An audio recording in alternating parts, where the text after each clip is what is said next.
It was an emotional day at the state capitol. We heard from family members whose loved ones were murdered by people who were out of jail on bond for another crime. As part of the effort to create bail reform in the state, one of Governor Abbott's emergency items this session.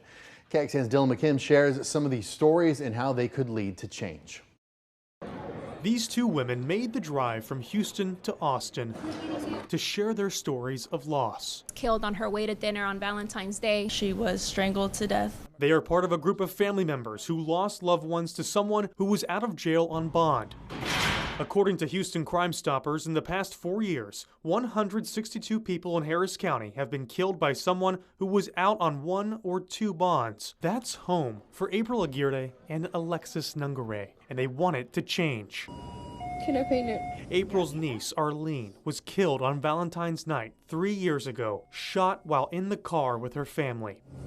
This is video of her family creating her last handprint in the hospital. April says her accused killer bonded out of jail before Arlene's body was released from the hospital. In her name and in her honor, we're going to continue to fight to make things easier for the next victim and more difficult every single day for those that want to commit crimes against people. Her mother, Alexis. The governor highlighted Alexis during his State of the State. Her 12-year-old daughter, Jocelyn, was raped and killed. The 2 men accused were in the country illegally. The victims' families are left to deal with a lifetime of suffering and sadness and grief when they still get to possibly get released, and that's just not okay. State Senator Joan Huffman proposed a package of bills that addresses bail reform. She says her bills will only apply to the most dangerous offenses. This is about targeted, violent offenders who have been released multiple times. This is serious stuff. This is life and death. Lieutenant Governor Dan Patrick says these bills will pass the Senate next week, and he's prepared to play hardball to make sure they become law.